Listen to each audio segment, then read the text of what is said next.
Good evening and welcome to Inches and Cubes, your Toronto-based Warhammer podcast. It's episode 22, and as always, it's me, Point and Click Nick. It's me, Paul, Mr. Fist Fowler. And me, Adam the Truest Axe. And we're going to be talking about some fun stuff tonight, so wherever you are, sit down unless you're standing, and hold on to your butts. So where'd you hide the Coke? Yeah, or the Count Chocula.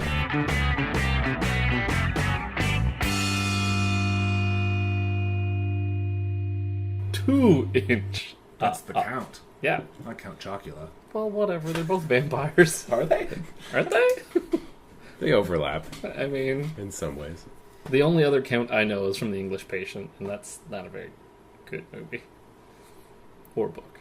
The book's fine, I'm sure. I've never read the book. The book was just rated like the best book of the last 50 years. Alright, well, maybe Just I'll go. won that award. No, I've never read it either. We should probably read it. I liked In the Skin of the Lion. That's a Yeah. great book about early Toronto history. Every recording? every year, Awesome. do they nominate a new book for best book in the last 50 Was it years? The Man Booker? I don't think so. Because you chop off 1 year at the end and you add a year at the beginning. Yeah, exactly. So yeah, we're here. I don't know if Paul's including this aside in the podcast. We'll see. Okay, excellent. So yeah, we're. You want to clap just in case you don't want to? No. Okay, cool. So we're here. So we're going to be talking about specialist games, some of the less popular but still like cult following games that Games Workshop has out for us people who want a different tactical or strategic experience playing board games. But as always, it's the hobby desk. Yeah. What you got done on the hobby desk, my guy? Well, I think we need to do something very important first. Very, very important. So we're drinking Milk of the Poppy, and no, it's not opium laced beer. I mean, that would be pretty good. would it laudanum? Like, I don't think I need to get opium in my life. Apparently, it's the best thing ever. Yeah, but like, I'm good. Yeah. Given how addictive my personality is, I feel like opioids probably not the best move for me. So this is when I first found this at a bar in the East End on tap. It was Blood Brothers. They called it a milkshake IPA with strawberries. Okay. It smells delicious. Just try it. Oh, hot damn. That's Right? all right. Yeah. Right? Was my statement not accurate earlier? Your statement was accurate. This is... It tastes like stuff. It doesn't taste like it was added to it. It tastes like it was made with it. I wonder if they brewed it with the strawberries. The strawberries were done afterwards to get the flavor. I don't know. They're just up on DuPont and Dufferin. yeah, like near Geary. Yeah. Yeah, On Geary, actually. it is. Yeah, Geary. There you go. The address is on the label. Smart. Yep. Holy smokes, that's freaking delicious. Yeah. So this is Blood Brothers Brewing Company. A little garage door operation, and they're fantastic. They do some really cool stuff, and they finally have. I don't know how often they turn over their beers, but I went in and I finally saw just things that were totally new, and I was like, oh, sweet. Yeah, because for a while you would go in and it's like, would you like a sour? Would you like a saison? Would you like a sour saison? Would you like A saison sour. Yeah. But they always had their Shumei IPA, which is delicious, but like 6% alcohol. So I would go to Ronnie's on a hot day, be like, I'm gonna have 3 or 4 pints, and then be like, I'm gonna leave my bike here. Like, I'm not biking around like this. Yeah. So I was glad to get to share this with you guys because I didn't want to hype it up too much. Because I shared this with someone else. I was like, dude, I literally think I found one of the best beers of all time. And then they were like, me. I was like, oh, you're such a... Who was it? We'll go. Yes, we should. Was it Jack? No. Who was it? Oh, no, I won't tell you who. Okay. Because they own a beautiful store on Brock and Bloor. Oh, behind the pizza? I mean, there's nothing back there, right? Nothing that I know of. Yeah. But back to the hobby desk. Yeah. What do you got going on, Paul? I finally boxed up and mailed off that Imperial Fist commission. Nice. Yeah. Daddy Dorn's all done. He's got one of those sweet pearl-handled bolt pistols that I talked about when I painted mine. You're just selling those now, eh? Oh, yeah. The Terminators are all done. I got the furs done the way I like them. I think I mentioned last time that Marco from the warpainter.com was like crawling up my butt about putting more layers and more dry brushing and more washes on the furs, and he was right. He's like a drug dealer. Yeah. So what I did with those was a blue wash, then a gray dry brush, and then up to like mixing in more pallid witch flesh, whatever pallid flesh. Sure. Which with a Y. Yeah. Keeping it pastel-y. Yeah. Instead of going straight white. I did do a very light straight white dry brush at the end, but just that color has become pallid witch flesh. Anyway, it's one of my favorites right now, just because it's... Just put it in everything. Yeah, it's delicious. It's good for you. It looks cool. Like, just... It's Frank's hot sauce. Yeah. Put that shit in everything. I'm a sriracha man. Sriracha's also good. So, yeah, they came together. The bases, I realized that I had like just been on autopilot and did them like my bases as opposed to what the client wanted. So I had to like, luckily all I remember you telling me, you're like, all the bases are done. Yeah, luckily the only thing I had to change was like hit them with egg racks, okay. and it just like shifted the entire palette towards what I had done on Dorn. So I was like, perfect. It looks exactly, because I did the same process except then I tinted everything with washes. Did some powders on the base. Got a good hand-mixed Alpha Legion scheme for all the dead dudes on the bases, which was a ton of fun.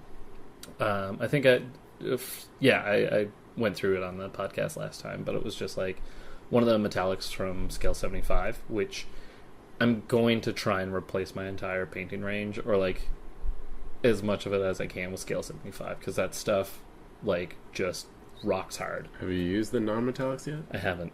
You need to before you replace the whole thing. Okay. Yeah. So you can come over and try it out. Okay. But their metallics, oof. Yeah. I can't say enough about their metallics. And then I picked up a D&D mini. I just want to add a note. To be clear, they're not bad. They're just very different. Okay. And so you need to make sure you're okay with that. Okay, You know what I mean?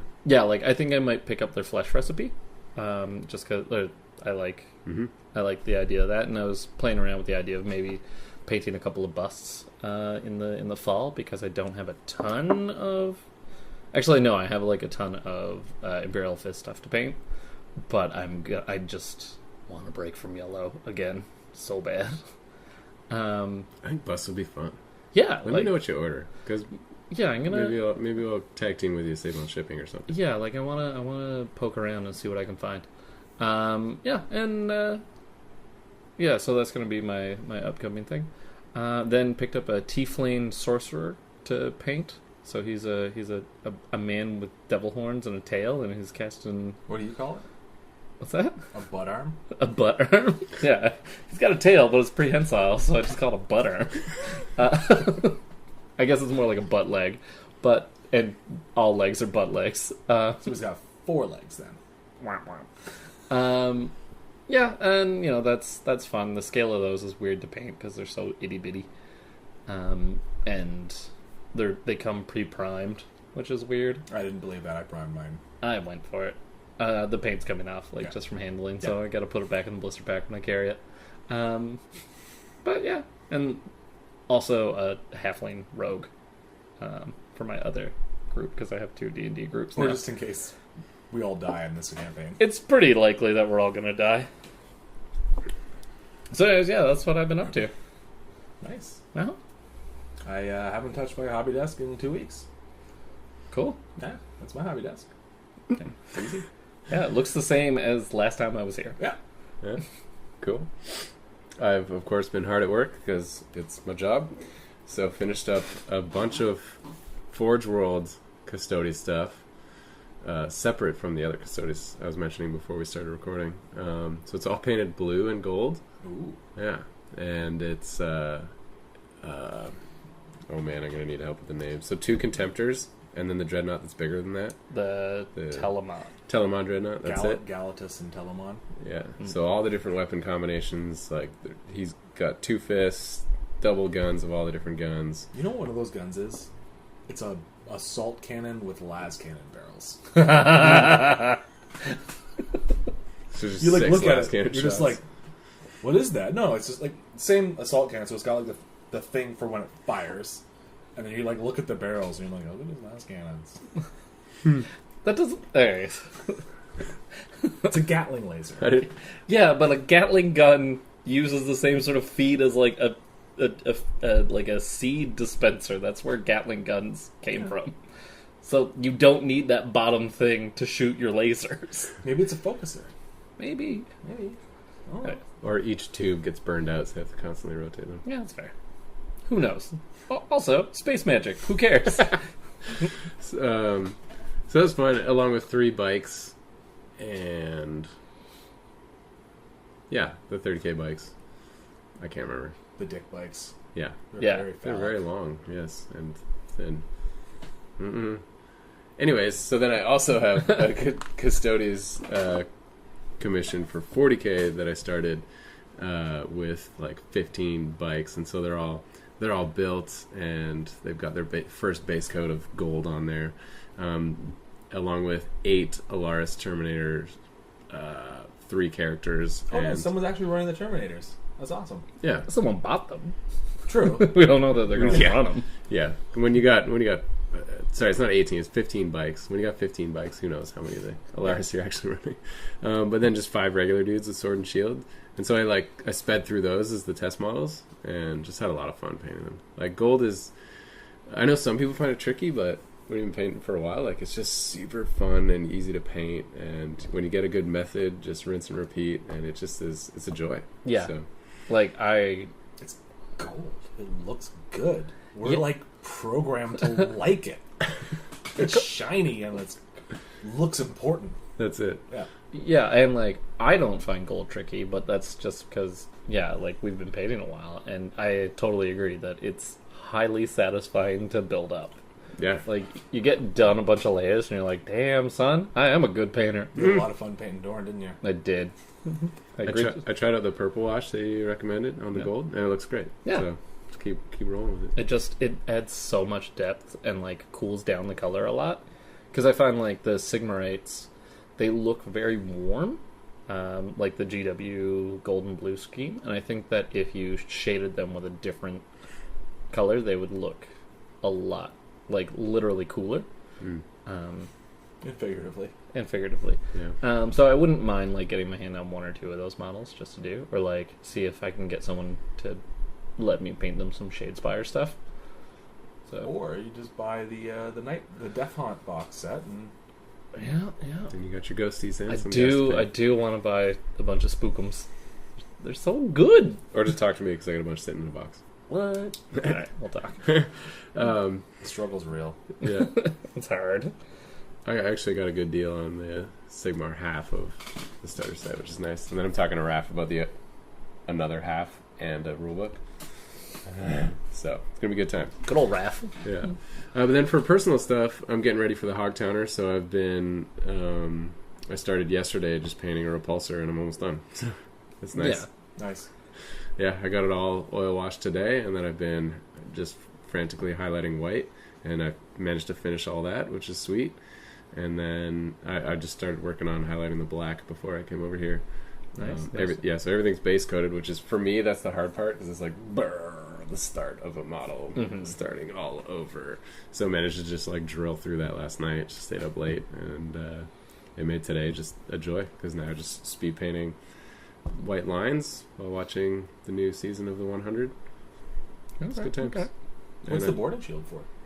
Yeah, sourcing out a Thunderhammer Storm Shield captain with Nice. a jump pack. Just another beat stick for my Hogtowner list. And it'd be a cool character to throw in my 30k army. So Yeah. What helmet are you using? I don't know yet. Oh man. Should he even have a helmet? This is the question. Always. I think yeah too. Because all your characters don't. I think it would be really cool What to happens have. if they get shot in the head? They're just dead. I mean, I mean, he's a space marine. You could probably take at least one. yeah. But I don't know. I just think it would be a cool like departure. Yeah, my graphics armor captain has his helmet on. I like captains with helmets. My lieutenant has his helmet on. Though my beat stick guy with the jump pack and the Thunderhammer does not have a helmet. Just because it's like made from the Forge World Herald guy. And like no helmet fits on that armor without extensive modification. And I'm like, nope, not doing it. Yep. Cool. So, new section means new beer. So I haven't actually been to Indie Ale House in a while. We've talked about them before. Sometimes they go a little crazy with their beers, but I stopped in there today because I was walking by, and they had 2 new beers. So we're going to start off with a Skyfall, which is a hoppy saison. Ooh. I haven't tried it yet.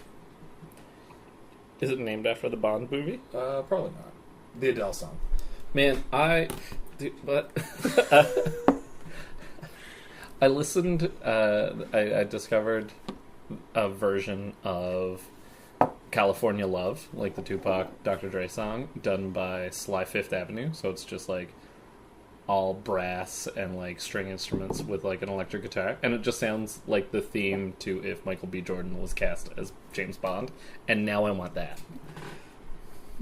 Go for it. Yeah, It's a hoppy saison. Cheers. smells Barney. Yeah. They call that Brett, apparently. Yeah. Front. And I brought my dad's best friend to India House, and his wife is like a very, very, very high level like wine importer. Like she like teaches all the classes now, and she's like one of 4 people certified in a certain way, like total wine snob, as snobby as it gets. And she looks at the thing, she's like, Brett. Is that a good thing in beer? Because that's a horrible thing in wine. Yeah, because it's like natural yeast, like it's in the air. Yeah.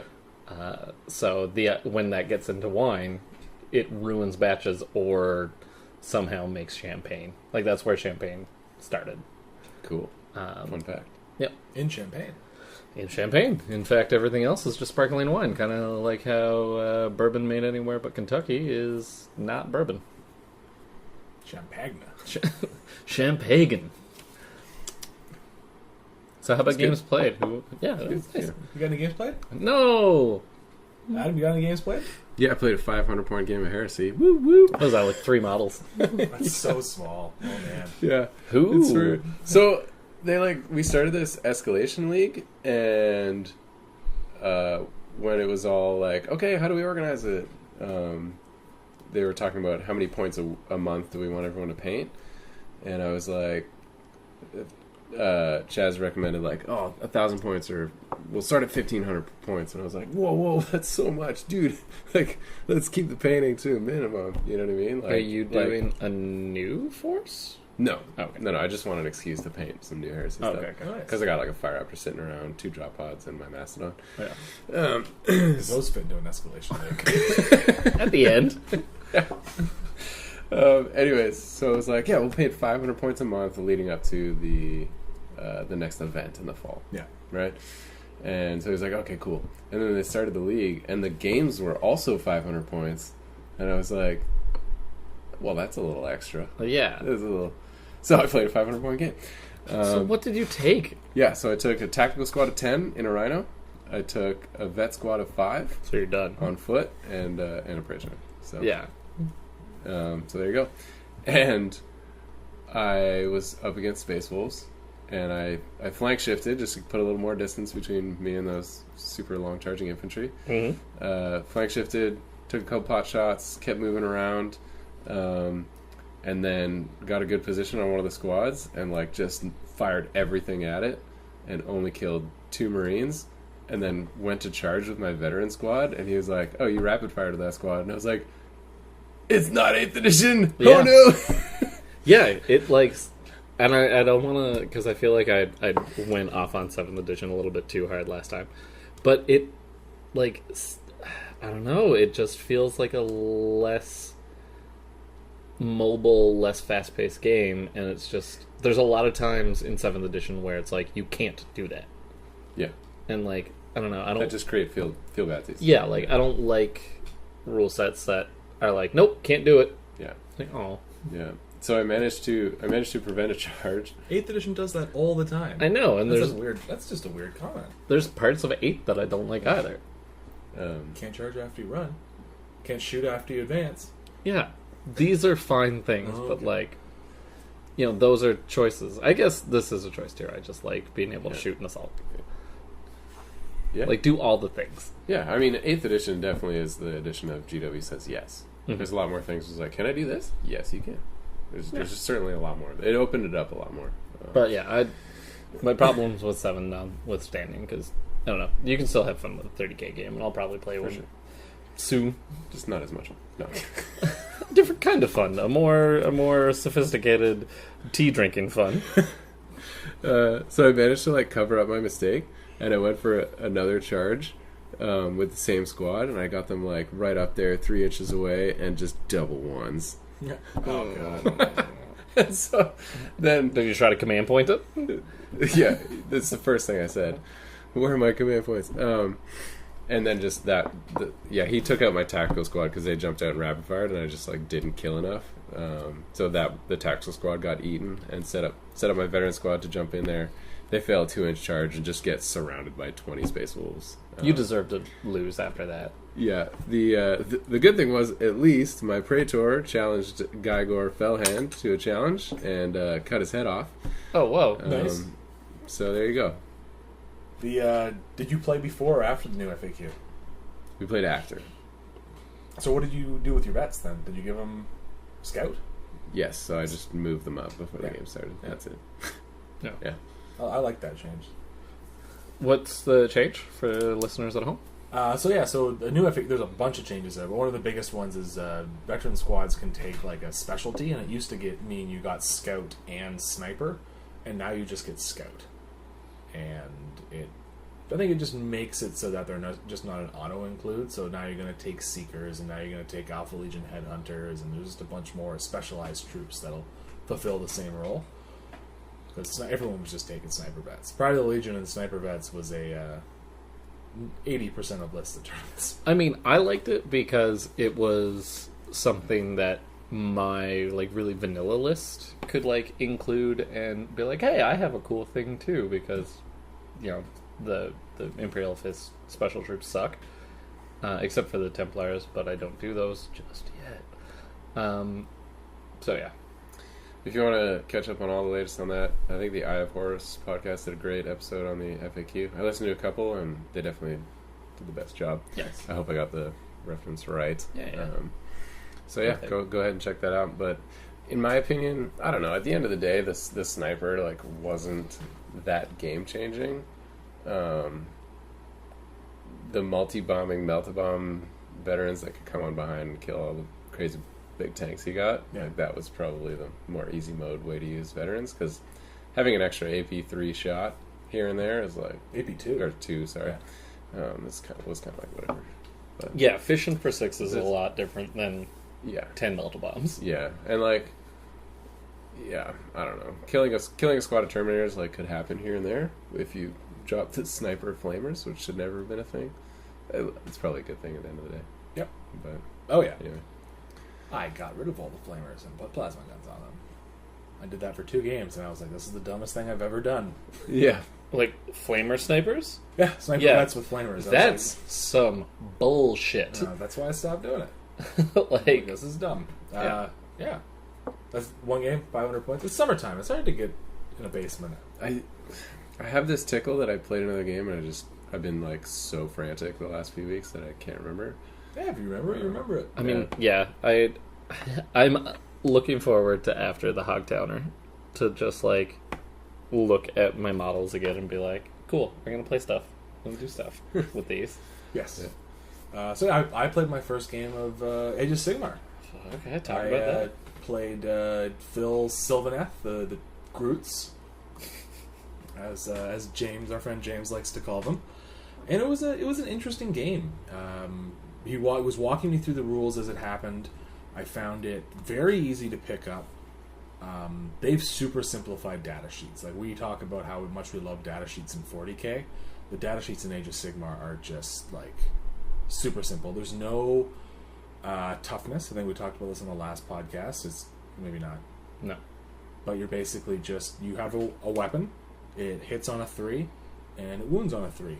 And it has a rend, and it does Every unit is varied. He's just giving an example. Yeah. Every unit is varied. So it says what it hits on, what it wounds on. So there's less back and forth. So I found it very quick.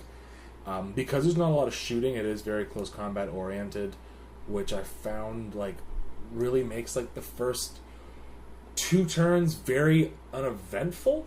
There's like a couple like maybe long bomb charges that go off, but like turn 3, 4, and 5 are like bam, bam, bam, and you're setting up, and you have to think when the 2 armies finally meet and go against each other. A lot more maneuvering, a lot more bait and switch, cat and mouse. Yeah. And he was playing Sylvaneth, which can summon forests and then move through them, so he can teleport forests on the other side of the board and move his forces through them, which was absolutely crazy. Just big trees with swords. Yeah, that do 6 damage apiece. Yeah, so I was playing the Beastclaw Raiders, and it was Phil's army, so I'm surprised he forgot. He charged the guy with the 6 damage sword into my Warlord and was like, haha, 18 damage. And I was like, no, I have all damage. That was 9. You're and then just Stonehorn. killed him. Yeah, nice. And he was like, oh! Right. And he was like, oh, I think I just lost me the game. And yeah, sure enough, I beat Phil in my first game against Sigmar. Nice. It felt pretty good. But yeah, it was Beastclaw Raiders are a fun army to play and learn, because they're like, I have 8 models. He had like 30. It's also a really new range, too. Like, it was one of the last new releases for Fantasy. Wasn't it? No. Yeah. No? Beastclaw Raiders? No. Were they not? I don't think Yeah, they had all those models in Fantasy. Oh, they did? Yeah. No idea. Okay. Yeah, but, like, I mean, they were, like, one of the newer factions. Yeah, totally. I mean, it wasn't a new faction. They just put new models for the ogres. Yeah. But yeah, so a couple weird things that that threw me, but I kind of liked. And again, it was because I think just the lack of super strong shooting. There's shooting, but it's not nearly as strong as 40k. The double turn I got for some really swingy things, and it happened to me turn 2. So I went first, then Phil went, and then he got the double turn. And from then on, I was like, oh, this isn't a guaranteed thing. So I had to like really think about what I was going to do, just so I wouldn't be caught in a situation where it's just like, yeah, if I attack, then he attacks, then I attack, I'm going to win. And you're like, oh, I might not get to attack again. So Yeah. he was able to knock out one of my big beast riders, and I was like, oh crap. And then I came back from it and scored points in the objectives. But definitely looking forward to playing some more games. Okay. We may have to change this to a Games Workshop. podcast. Yeah. Because I'm excited to get into it too. Like I said, I got some Stormcasts and it'll be fun. I don't want to buy the Spookums, but I want them. So I think I'm going to rob someone. I mean, if you consider high elves or orcs, I have armies sitting in a box that I would just give to you. No, man. Here's the thing. I've been waiting for an army to come out for AOS that, like, I like the look of. And, like, nothing was doing it for me. Like, I don't like the orcs. Like, they're cool. Like, I got nothing against them. Like, it just didn't grab me. The dwarves, steampunk will never be my thing. The fire dwarves, like, no. You're a hipster. How is steampunk not your thing? Because he's a diesel punk guy. All right, first off. Anyway, What's the difference? Don't tell me the difference. Yeah. Mad Max versus, like, Victorian era. I said, don't tell me! Yeah, well, now you know. I got knowledge in your brain. But then, like, the AOS, the Spookums came out, and I was like, what are you guys? For our like, listeners, what are the Spookums? the Death Hunt. But I don't like... Night Hunt. Whatever. I don't like calling them that. And Spookums is way funnier. True. Yeah, like, Yeah, it's an army full of, like, boogans. I have a commission for them coming up. I'm really excited to paint them. I think you're right. They're amazing. I'm actually... Remember I was looking for that... what's that model called? The Wraith? The Cairn Wraith Yeah. from you? To do a Necron conversion? Yeah. I think I'm actually going to use the new Big Lady Allender character as a Deceiver conversion. What? That's a great That's idea. a really good Yeah. idea. And I really want to paint her. I think, you know what? I might just buy that model and paint it up. Because I don't... You need to... Just start an Age of Sigmar army. But you That do... is the start. Yeah, you So do need to get rid of the... Let's encourage that. His birthday's coming up in a couple months. You guys go to hell. I'll buy you some stuff. No. You said you wanted it, but didn't want to pay for it. That's the perfect storm. I mean, We're going to start a it is. GoFundMe for Paul's Age of Sigmar army, because apparently we can start a GoFundMe to make a woman a billionaire. That is the stupidest shit in the world. We're not talking about it. Can I do that for me? Sure. Yeah. Let's do it. Not gonna. You're not gonna give? Nope. Okay. No. And I'm not gonna condone that. I'll give $5 for you to be a billionaire. Will you give $5 for me to be a billionaire? That's communism, Adam. Yeah. I don't know. It's just getting the ball rolling so that it looks like it's going to be a thing, and Fair then enough. everybody else gives, and then we're both billionaires. Sure. You need to start an Instagram account first. Become an influencer. Do you want in on this? Yep. Okay. So can all Make the three of Inches us- and Cubes team billionaires. Uh-huh. Well, That's our GoFundMe. Help us buy models, and we can tell you about them. Yeah. I mean, I just want 1 million. Like, I don't even need 1 billion. 1 million would be fine. I'd want more. I'm greedy. Because I'm totally against capitalism unless I have capital. Do you, or do you just have imaginary zeros and ones? And I'm going to buy land. Oh, fair enough. Yeah. It's not Actually, capital. factories then. Just, I'll take your cheapest factory, sir. Okay. So now's the time for our Hogtowner plug that I wrote down. Oh. I'll plug the Hogtowner. Shit, dudes, are you coming to the Hogtowner? Because if you're not, you ought to. What is it, Nick? It's an event. Not a tournament, that's for friggin' well sure. No, so it's an event. It's 2 days, the 27th and 28th and 29th. I keep getting that wrong. James told me the wrong dates once, and it's just stuck in my head. 20th, 29th. 28th and 29th at You're saying, yeah. Anyways. Beverly Halls in downtown Toronto, just south of U of T. We're gonna Such a have, great location, by the way. This is like central downtown Toronto. Beverly Hall, that's where I want to be. No? No Weezer fans? No latter Weezer fans? I love it. Yeah, you guys. Is that Blue Album? No, it's after that. Oh, is it after that? Okay. Yeah. What else is going to be there, Nick? beer, Okay, anything Polish else? beer. When was the last time you went to a tournament and there was beer? Astro, it got bad. Okay, great. Yeah, okay, great. Except for, like, don't buy your opponent a beer in an effort to get them to, like, goose your sportsmanship score, because it's just a thumbs up or a thumbs down. Yeah, it's Hey, true. someone can buy me a beer. I'll give him a thumbs up. I mean, Someone can buy the tournament organizers beer. it's going to happen. Definitely going to happen. So they're going to be vendors. Sword and Board's going to be there. They're going to be buying and selling used minis, as well as new minis and hobby supplies. Uh-huh. And Marco from the War Painter is going to be there with a good bunch of stuff from the War Painter. And there's going to be special deals on paints and brushes. So And he's got all that weird stuff that's really cool, like the scale 75 we were talking about. Yeah. Yeah, like, you gotta load up on that. And you don't have to be registered to the event to come check out the vendors, the space, come watch some games being played. There's going to be 40 people playing games, rolling dice, and having a good time. That room's going to stink. It's air conditioned. Are you serious? That is the best news I've gotten all week. And I bet if you're a patron of Encounter Wargaming, you get your 10% off with Marco when he's here. I don't know if that's combined with other deals. Could be. Oh, yeah, I don't know how good the deals are going to be, so Yeah. who knows? I'm totally snagging that flesh set. But Yeah, if you're that. coming, bring lots of cash. It's cash only. This place is stuck in the 1960s. It was so cute going to that visit. It's a great venue. There's lots of open space. It's in a great location. It was super cheap. They don't have Wi-Fi. The woman who runs it doesn't have a cell phone.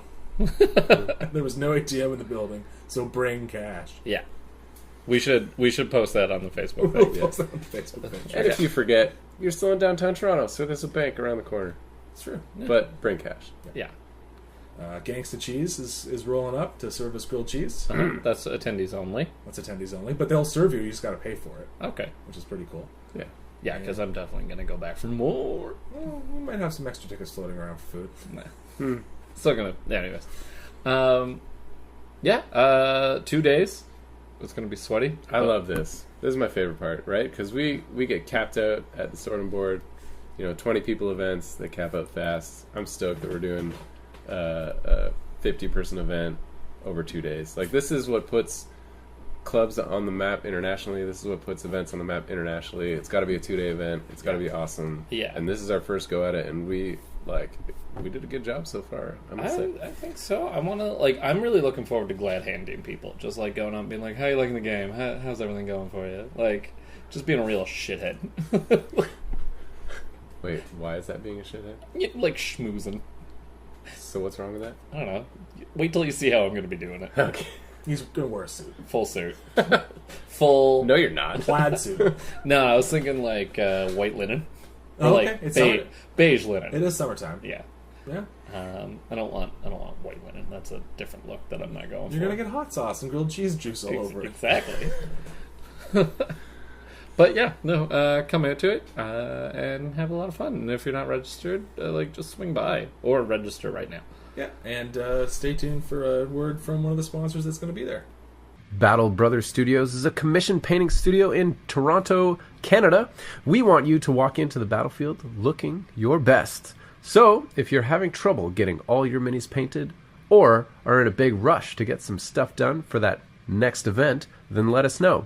Facebook.com/Battle Brothers Studios for a free quote, and inquire also about our 2018 deals. This year, running a 10% discount on any new release item from any miniature company. That's pretty cool, so send us a message. Hello everybody, this is Adam, And I'm Jay, and we are in Counter Wargaming. and we wanted to celebrate hitting our 1,500 subscribers and give back to all of you who helped us get here. Super exciting. So we call this the 2,500 subscriber Forgebane giveaway. That's right, because we're giving away a Forgebane box. Woohoo! But in order to give it away, we have to hit our 2,500 subscriber goal. Makes sense. All right, so first things first, share this. Share the podcast with your friends. Share our videos. Yeah. Share anything you want. So there you go. Multiple ways to enter. Right. Number 1. Subscribe to our YouTube channel. Woohoo! That'll get you 1 entry. Number 2, follow on Twitch for 1 more entry. Also, you can support us on our Patreon campaign, and that'll get you 5 entries. Wow. All right. And hey, Crazy. guess what? If you subscribe on Twitch, you get 5 more entries. Damn.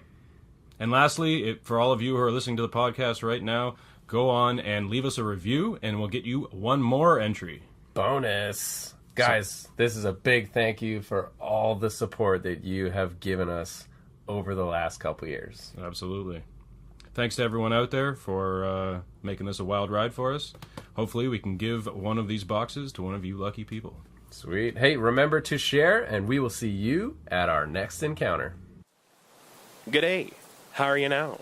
Tried to paint a mini the other day. Realized my brushes were drier than a Saskatoon field in May.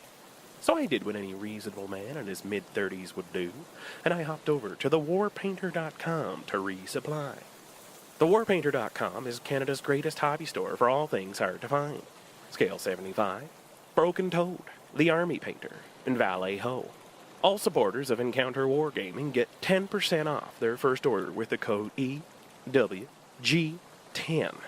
They got you covered. We got a special beer here that Paul brought. It's not that special. It's called Loose Lips Lager, the ultra premiumiest. That's what it says in the can. This can is top to bottom cringe. So it's got like rivets built into it, so it feels like a submarine. There's a handsome bastard on it whose name is John Pete, and he's got a little text bubble that says "Beauty is in the eye of the beer holder." John, you can go to hell. And anything written on the outside of a submarine is subtext. He's hurting my feelings. So this is from Long Slice Brewery, which is in Toronto, and it's a Vienna lager. Yeah, I don't know where they are. In Toronto. M6K2W2. What's the name of the brewery? Long Slice. Long slice? I just gotta look that up for my own edification. So as we pour, reminder, we're going to be talking about specialist games Yeah? this evening. I'm excited. I love specialist games. They're a great diversion from your regular hobby grind, and yeah. Yeah, so let's just jump into that. Why do you think they are attractive to people? Yeah, that's one good reason. I think largely the way they've been designed is they usually have a low model count, so there's a smaller barrier to entry. Oh, that's good. That's a good Vienna lager. Every time you say Vienna lager, I expect you to say Vienna sausage. Vienna sausage. Mm-hmm. Yeah, it's nice and refreshing. Yeah. That's exactly what I wanted on like a kind of cool, comparatively cool night. Yeah, I think they have a low model count, so it's a smaller barrier to entry. I think that they explore parts of the fluff, by and large, that are unexplored in on the tabletop. So it kind of works in tandem with the Black Library, just being like, oh, we're gonna focus in on this like small guard regiment. So now you have like stuff like Kill Team. Yeah. And it just also it's just like a small project that you can kind of take a break from your normal painting slog. I think those are the things that appeal to me. Yeah, for sure. I agree with you. I like how it, it's such a big universe. Mm-hmm. And it just expands it. It expands it from what you're able to play in, right? Because you're gone from this little tiny tabletop, which is, when you think about it, just insignificant, to even something that's even more insignificant, like Kill Team, or a gang of sewer rats fighting out for drugs and credits in a hive that no one will ever know their name and will never be written down in history. Or you're commanding fleets that are bombarding a planet, or the planet killer itself. Which is hugely significant. Yeah. It lets you play with scale, and I think something that I've said on the podcast before is things like knights, with the exception of like your smaller knights, like your knights errant, don't really belong in 40k. Like a warlord knight does not make sense. Oh, a titan. A titan. Yeah, sorry. Yeah. Even knights, to some extent, I find. They're a bit, like, it makes sense the way that they fluff them. In my head, knights were always taking on bigger foes than themselves as opposed to smaller, but whatever. That's neither here nor there. It does let you play with a different scale, which is very refreshing. And I think, do you guys just want to jump right into, from that to Titanicus? Sure, yeah. They're just written down here in no particular order. Yeah, so Titanicus is a game of Titans set in the 30k time frame, yes? So I think it's kind of like, I think it comes off, there used to be an older game that's out of print called Epic. Yeah, Epic 40k. Which really 40,000. Yeah, which really focused on like the war machines of battle. And I think Titanicus is trying to play off that a little bit. Yeah. So Titanicus was a game in itself. Oh. Back in the 80s. And it was literally exactly what it's going to be now. Cool. With Warlord Titans running around, Reaver... actually, I don't think it had Reaver Titans. I think it was only Warlord Titans running around. And so they're kind of bringing it back. Okay. And I'm very excited about it. I'll probably pick up the whole shebang, get the starter set and the terrain pack and all that.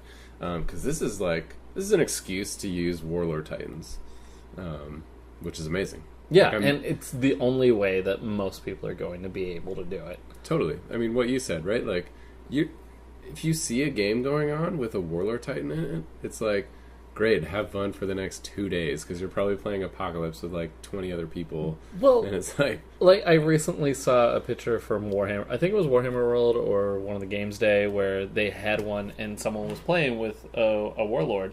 And it looked like, you've walked around with Blakely and she's holding your hands and like you're walking her. Yeah. That's what it looked like. A guy walking a baby. Well, I think it was Adepticon. Yeah. The guys had an Instagram story going on about him bringing his Warlord Titan to Adepticon, and he's like, it's in the passenger seat belted in. Now it's got McDonald's fries in front of it. It looks like a friggin' toddler. Yeah. It's like, what's up with your weird robot baby? So like you said, this is set in the Horus Heresy, which is super cool.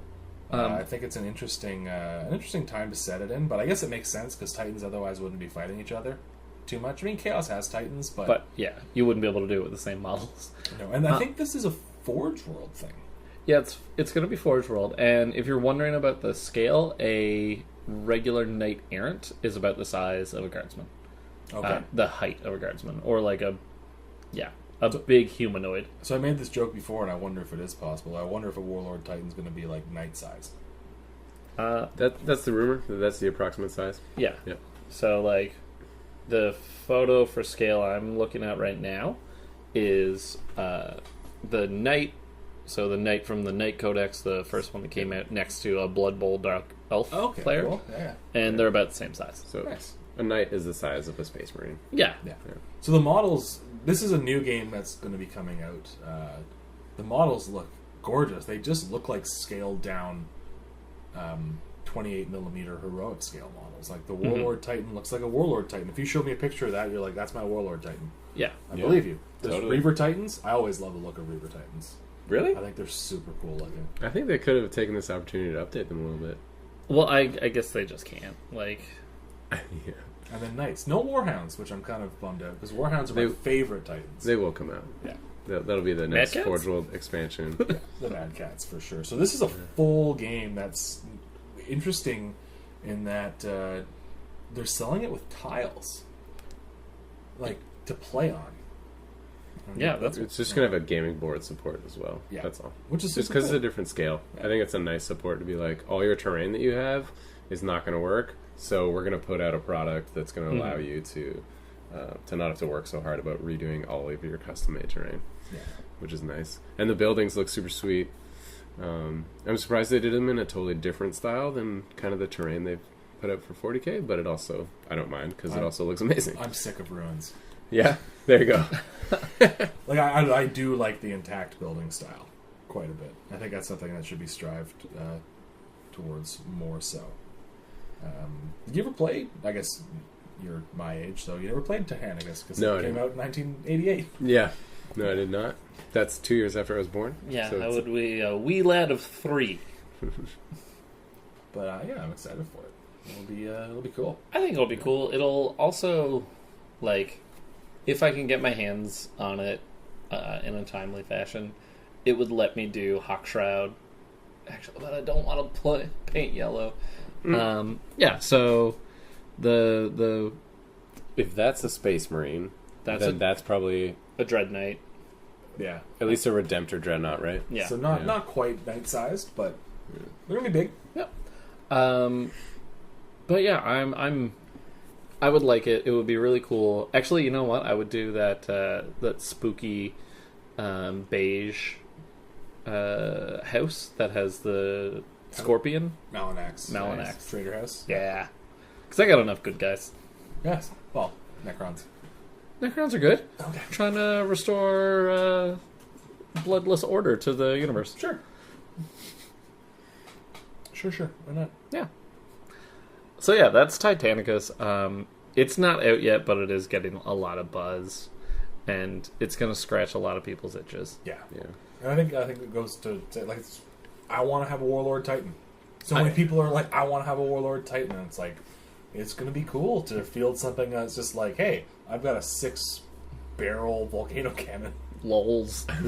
And even if you're dumping in $500 for a starter set and the terrain pack, and you got everything you need to play at that point, $500 for 2 Warlord Titans and a bunch of knights and terrain and everything you need to play is way better than like $3,000-$4,000 for one model that Yeah. you'll never be able to play with. But it is. But we can't really look at it like that because that's like, comparing a flight simulator to a plane. I do like, but it is interesting looking at it from the terms of $500 gets you enough to play this game with somebody else with all the terrain necessary. And for this hobby, that's not a really high price point. Split. It's going to be split 2 ways, like Yep. most times. I think that they are just banking on that now.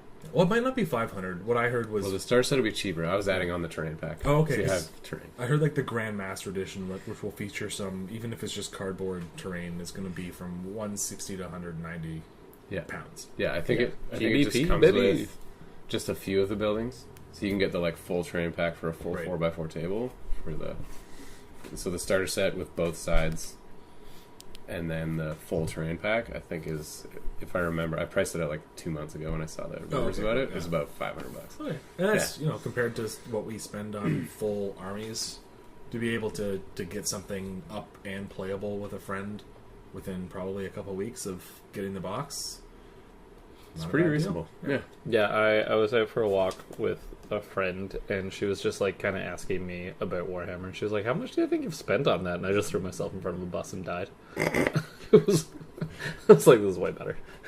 But an apothecary came by and saved it. It's like, holy shit. So so Titanic is not a lot of hard facts known about it, but it's gonna be cool. We're definitely gonna film some games, put on the channel, so stay tuned. Mm-hmm. Yeah. Dreadfleet. Get out of here. Dreadfleet is Who put that on the list? I wanted to make you guys laugh. Dreadfleet is a ship-based sailing game with pirate. They just never took off. How could it? Like, It sounds pretty cool. it. It just didn't go well. No, it's such a hard sell. Like, I think someone watched Pirates of the Caribbean and they were like, "We can do it," and no, you can't. No one gives a shit about fantasy ships. It's pretty divergent from what they do.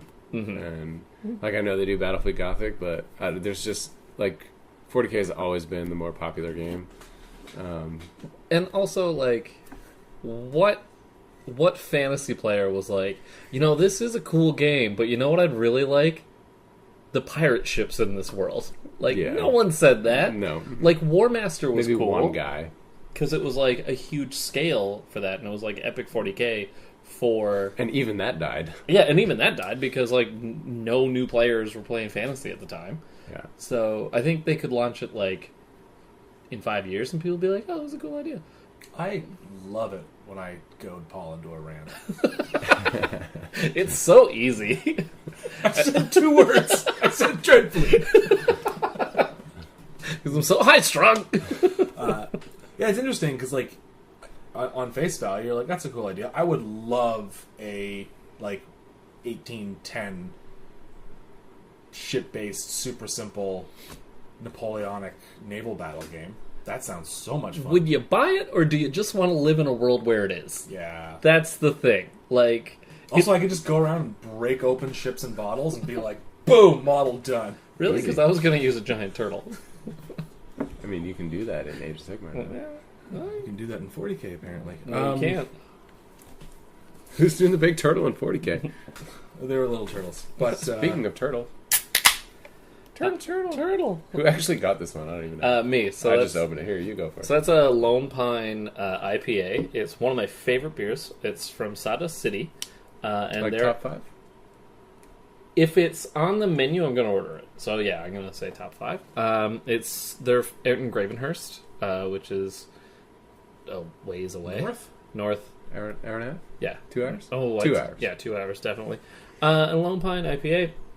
There's a bunch of copy on the can, but I'm not going to read it because we've learned that the copy on most beer cans is friggin' awful. read it.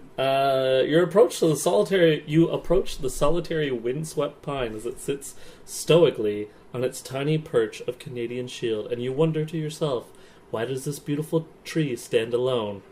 Then, as you step closer, in awe of its majestic splendor, a branch bows down and slaps you right across the face. Sawdust City Lone Pine IPA is aggressively flavored with mounds of hops and bursting with the essence of pine and citrus, yet is balanced with a blend of 4 different malts.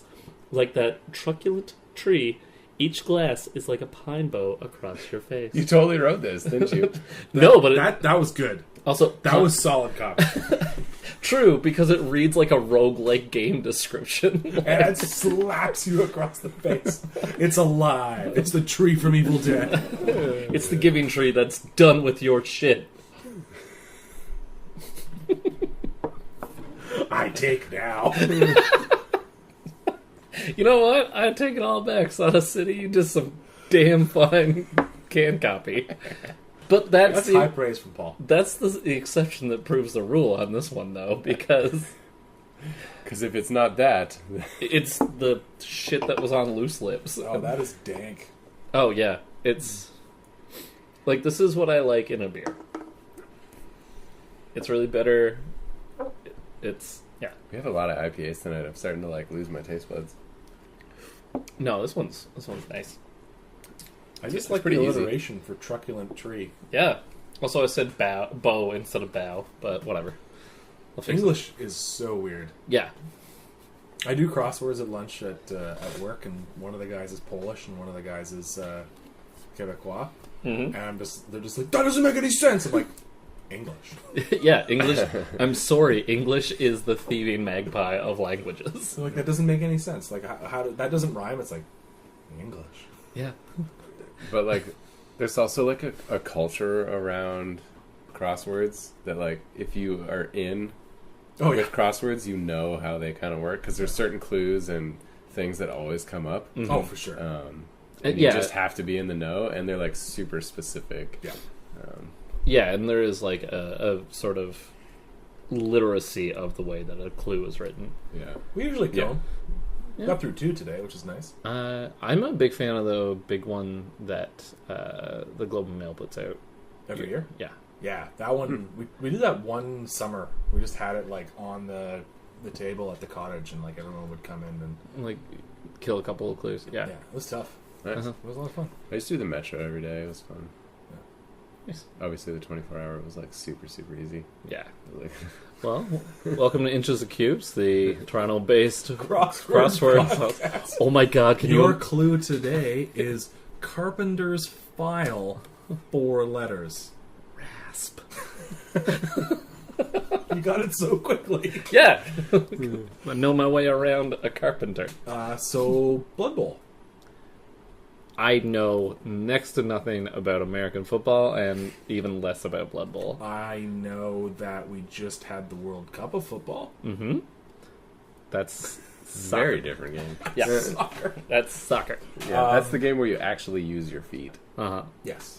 Yeah. I know that there is a Forge World model for Blood Bowl where a dwarf is riding a lawnmower that he uses to run over people, which is somehow legal in this game. Which is funny because basically anytime that model does anything, it's an illegal play. Okay. All right. I also know that for some reason, all the people in the Warhammer universe put their troubles aside to watch Chaos players beat the crap out of dwarves. Or anyone, really. Yeah. It's like, here's the genocidal maniacs who have killed thousands of our people. Welcome to the field. This, like, Blood Bowl conceptually is such a product of the 80s. Of, like, you own an IP, what can we do with it? Like, this is the same logic that gets you Mario Tennis, that gets you Mario other sports, golf. Like, Dr. Mario. No, Dr. Mario is a different thing. But Dr. Mario still a teaches dumb typing. but like this is the sort of mentality of like, what else can we make these guys do? I don't think you would get Blood Bowl like as an idea now. I think people would shoot it down. Yeah. Only the fact that it existed when it did gets this game out now. It seems fun, but I don't know if I would ever play it. I like some of the models, the newer ranges, like the Dark Elves that came out, the Dwarf team from Forge World. They're really cool models. They're like, hey, those are football players in the fantasy world that have spikes on their knuckles Yeah, and like and razor blades. coming from a UK company, like this is such an indictment of American football, like that you can just like kill people, and everyone's like, that's totally fine. Luckily, I don't think the rule set goes as dark as to like include CTE and multiple head injuries. I think you can kill people in it. Yeah, Yeah. but like it doesn't just ruin your career later in life. No. Don't play football, guys. I mean, it can. yeah, good. Yeah. Bad things happen in Blood Bowl. Oh no. That's Blood Bowl. There's a lawnmower that runs over people. I mean, blood is in the name. Yeah.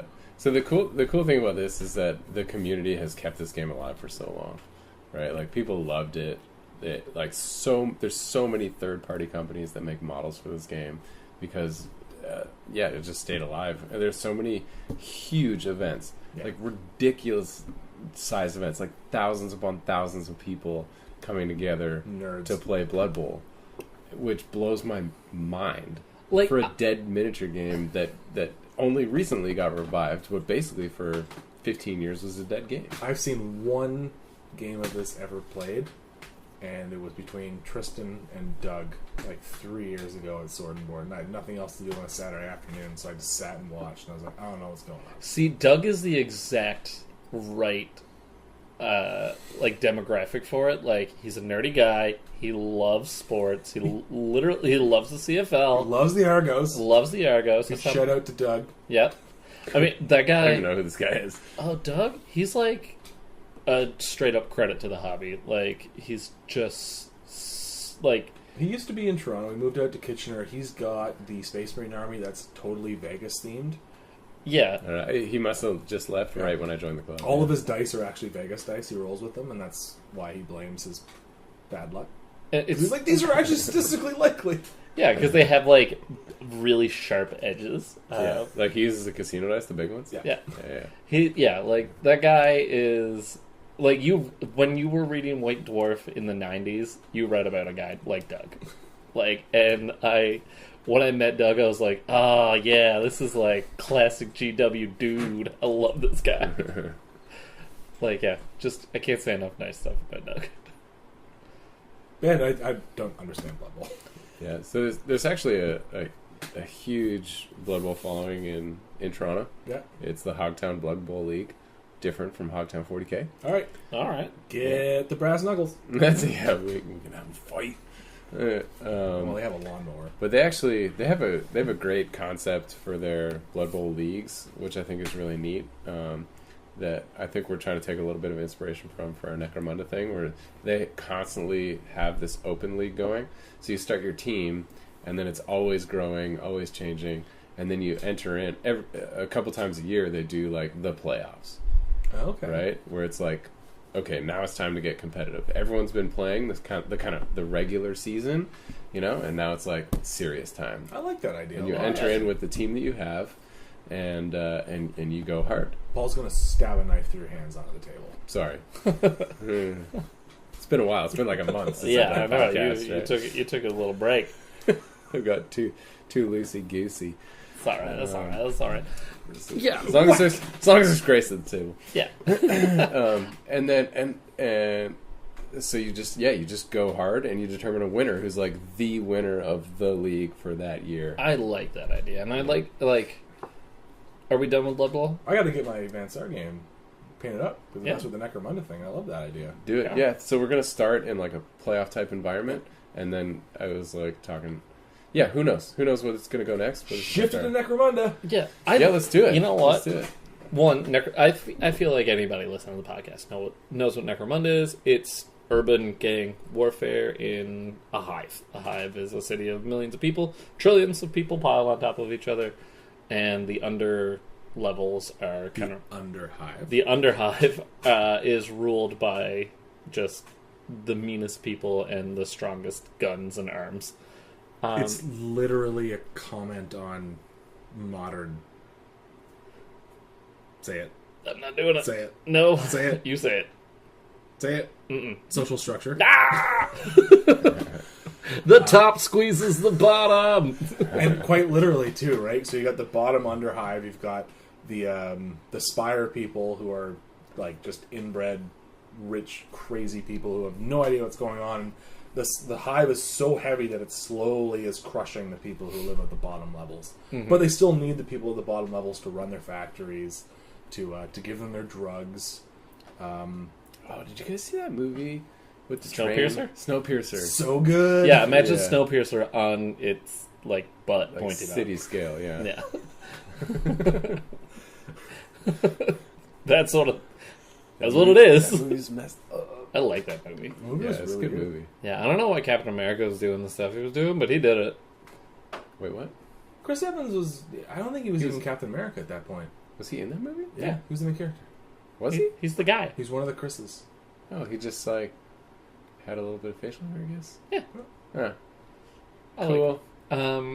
But yeah, so I really like this idea of, like, the regular season, scare quotes, and, like, the playoffs, scare quotes. Because you have these, like, weird historical periods of, like, intense gang violence for, like, whatever reason. Like, someone dies and there's a power vacuum and, like, people rush in to fill it. So I think you can fluff that really well. Yeah, I think the idea, if we were to convert this over to Necromunda, is that, like, an area of the hive opens up that's totally unexplored and no gang owns it. So then it's like this intense period of of like trying to capture territory and take over things, and yeah. Oh man, what were the gangs in GTA San Andreas? Grove Street! Grove Street and the Ballers! The amount of times that I have yelled Grove Street. I'm having horrible flashbacks of times in my life a very long time ago. This is when Jack and I lived in a 1-bedroom basement apartment and shared a bedroom together. He like got San Andreas when it first came out on like PlayStation 3 or whatever. Two, yeah. Oh my goodness. CJ, chase that train! Yeah. You had to follow the damn train, CJ. Oh no, my mom's. Like, just... Also, if you like that game, just watch, like, Boys in the Hood and Do the Right Thing. Those are two great movies that are essentially San Andreas. Like, except for the thing where James Woods comes in as an FBI agent. But, yeah, just check that out. Yeah, so I like the fluff behind Necromunda. All the gangs feel like really, really, really different. Mm-hmm. You got the Escher gang, which are just a gang of women. Yep. Who are like all women, exotic and vindictive. Go to hell. Sorry, that was a bad joke. A Games Workshop person actually said that on a live cast. Yeah. Which is a terrible thing to say. I did not endorse that. That was satire. Not the best play they could have made. No, you've got Goliaths, which are like... They're the brutes. Yeah, they're the brutes. Yeah. They're just beefcakes. Yeah, yeah. They're the orcs of Necromunda. Yeah. Yeah. What were some... And then, I guess, what was the other one? Those were the two in the starter pack. Mm-hmm. Yeah, so there's Orlocks, there's the... Orlocks are super cool. Orlocks are like bikers. Yeah. Yeah, there's the Van Sar, of course. The Van Sar don't even look like they belong in the game. Yeah. Yeah. It's basically Predator. Like, that's the deal. It's Predator 2. That is the technology disparity. Yeah, so the Van Sar, I actually really like their fluff. They have an STC machine that allows them to print high quality weapons and armor, but it's malfunctioning and leaking radiation, which is slowly killing them all. That's fine. I think it's cool. It's like, yeah, you've got all this cool stuff, but you're all gonna die. Yeah. Yep. Yeah, that's how And they roll. also provide the technology that allows the Escher gangs to artificially inseminate themselves to propagate their offspring. That's awesome that they don't even use dudes. Like, that's such a cool... Do they like kill all the male babies? At that point, I'm pretty sure you can change the sex. Yeah, they just like they female stop. every time. Mm-hmm. Yeah. And then some of the new ones, House Cawdor, super cool. I really like their motif. Cawdor. What ones are the Cawdors? They're like religious Kind of zealots. like cult fanatics. Okay, yeah. I remember we were talking about this. So they're armed. When you look at their weapons, you're like, you guys are trying so hard to be custodes because they've got like las guns, like duct taped to spears. That look It's like such a cool idea. Like that is an in-universe detail that I love so much. Yeah. So they're also going to have at the latest Forge World Open Day, there was a sneak peek of a Forge World Cawdor model, which is just Master Blaster. Yeah. It's a big hulking dude and a little tiny deformed dude on the back with like a mount on the guy's head, just manning a heavy machine gun. That's so good. And they went from a weird, your friend Caleb actually brought this up.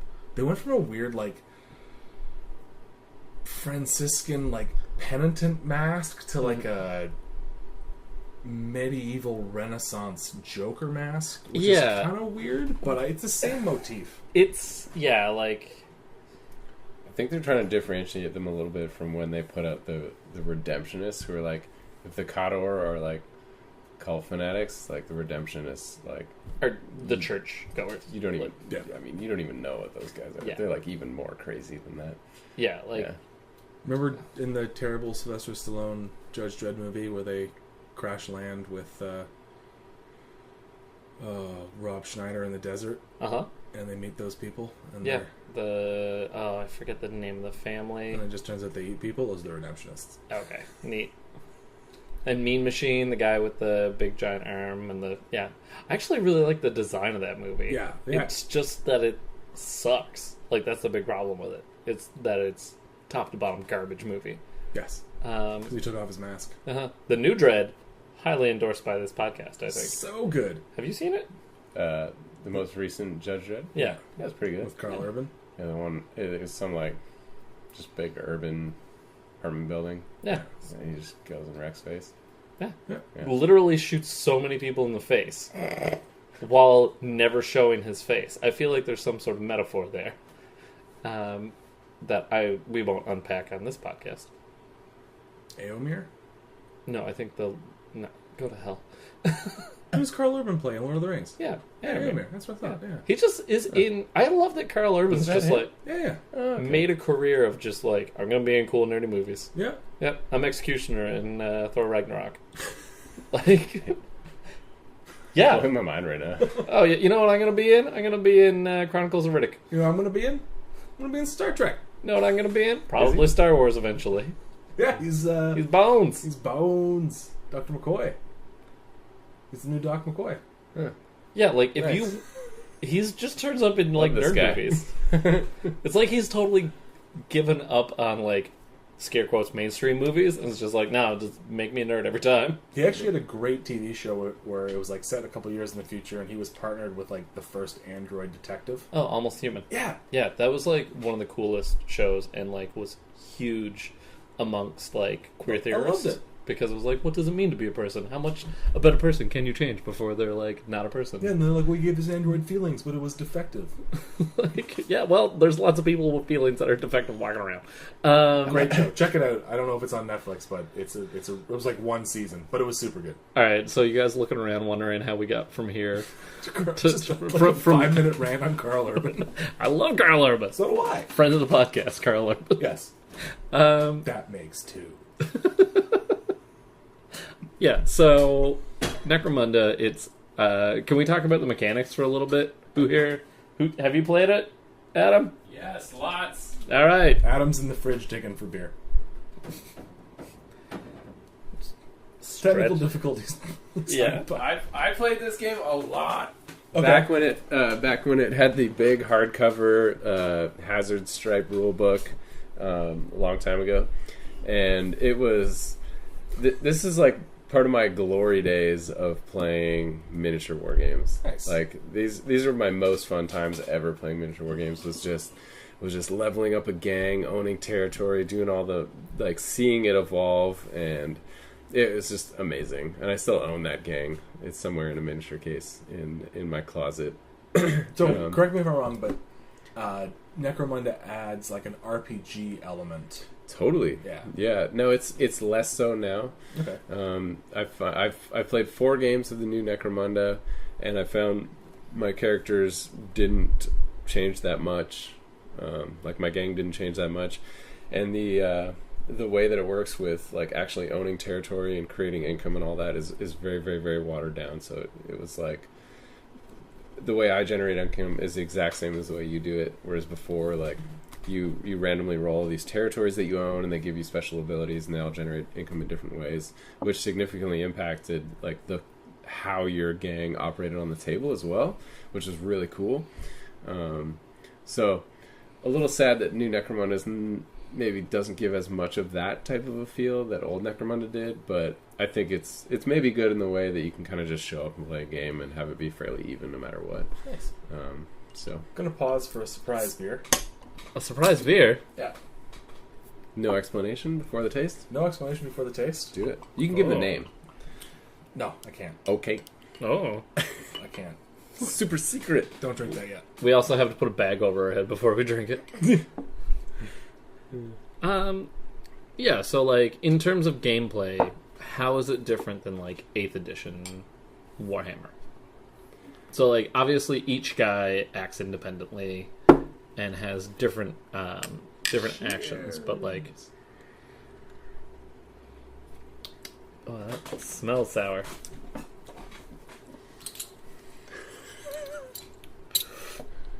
Oh, buddy, that's puckery. What is that? That is a Guava Paradise Lost. Jeez Louise. Oh, man. My cheeks hurt. I don't know how much I love that. That's from Blood Brothers as well. Yeah. Yeah, it's a sour ale. No. Guava flavored. That's all you got right there. I'm actually happy that it's this rather than what I actually thought it was. I guess I didn't read the label when I grabbed it. I just saw Paradise Lost. They must do different versions of it.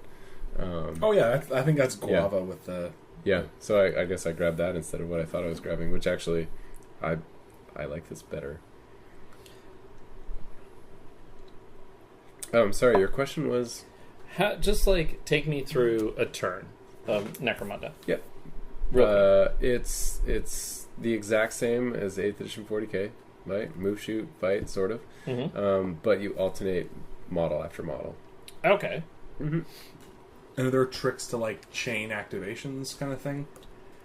Yeah, you have certain, like your leaders, and special dudes can activate other models with them. Okay. So like the leader of your gang can activate 2 models with them, and a specialist who's like a kind of a veteran ganger type of thing. Mm-hmm. They can activate 1 other model with them. Okay. And so you can stack up some cool combos as to how you do that, and who you activate with who. But for the most part, it's an I go you go model by model basis. Okay. But the same mechanics, right? Ballistic skill.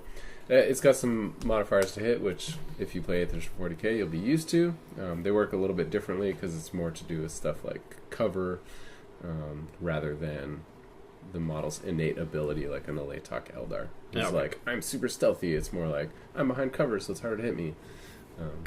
So Yes, we've discussed many times. Cover should be. Yep. That's kind of cool. There's a difference between cover and concealment, damn it.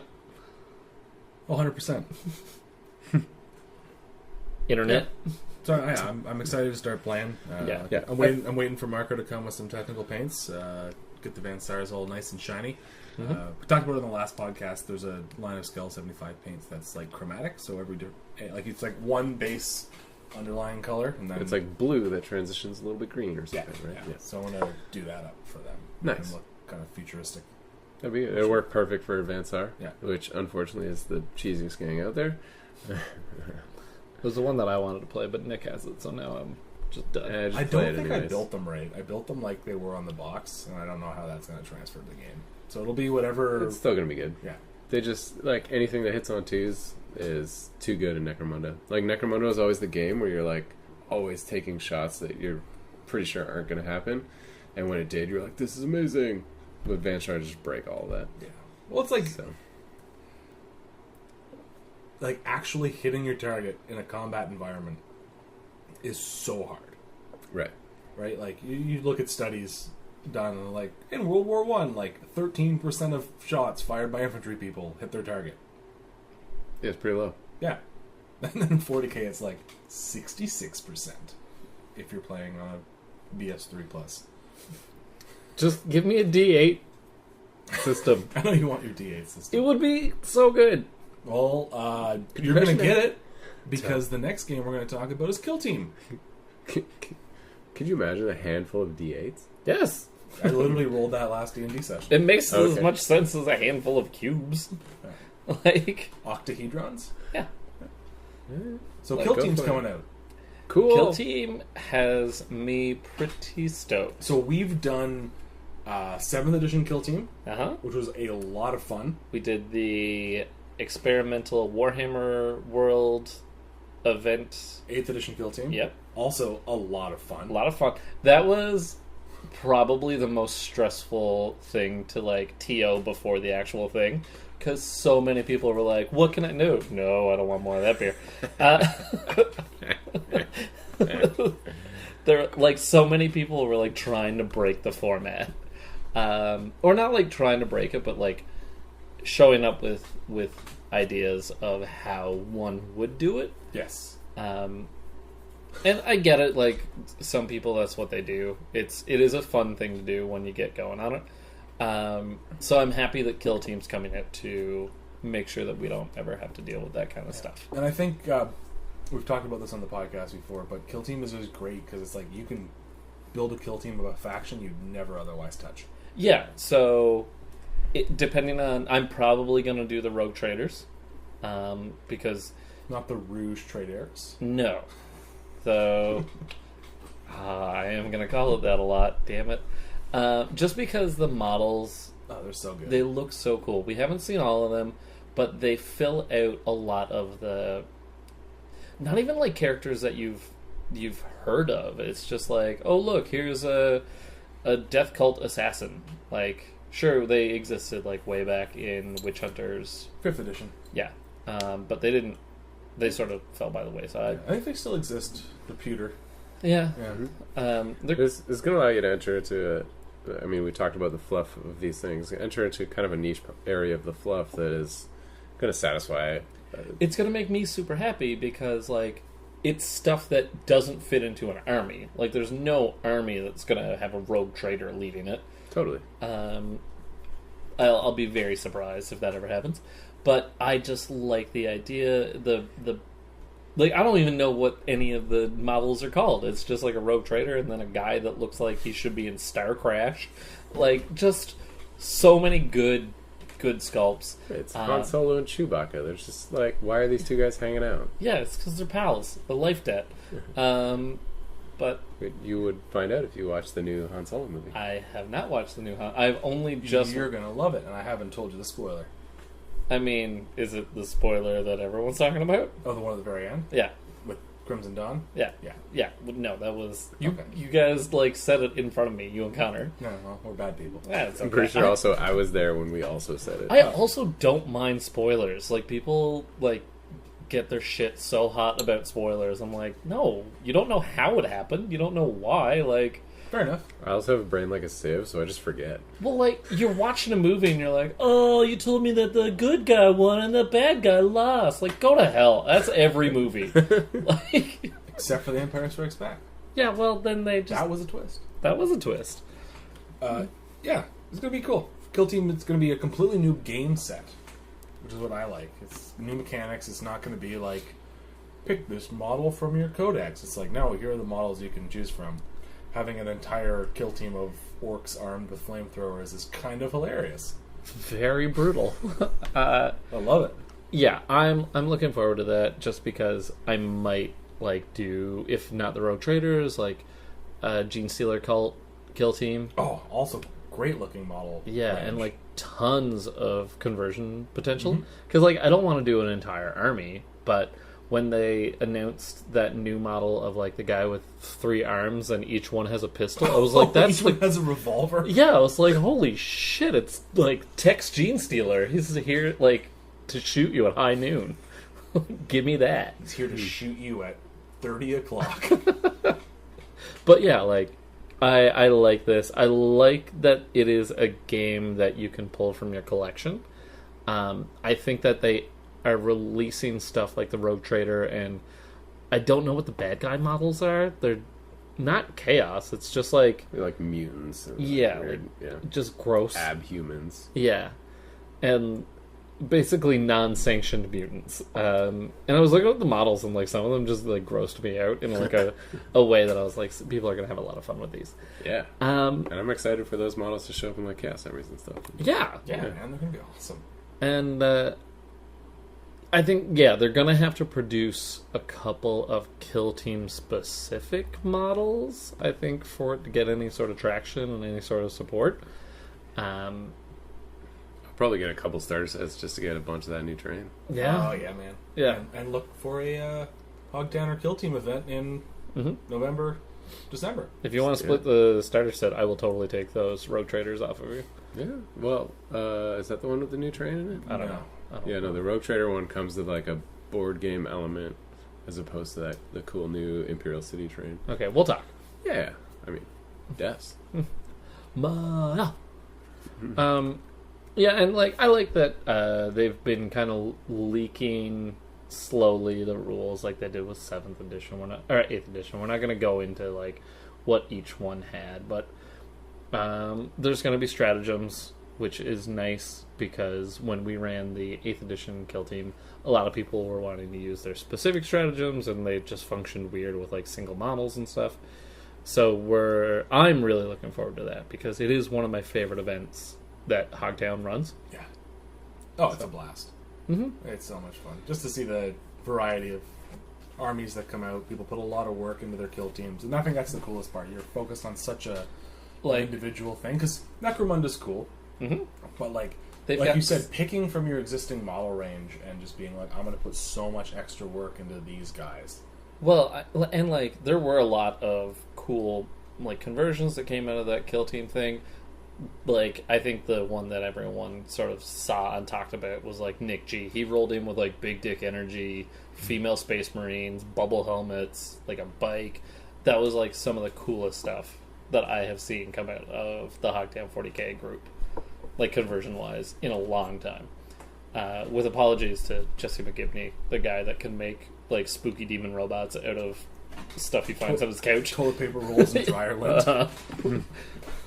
So the last one I have written down is my favorite here. It's Battlefleet Gothic.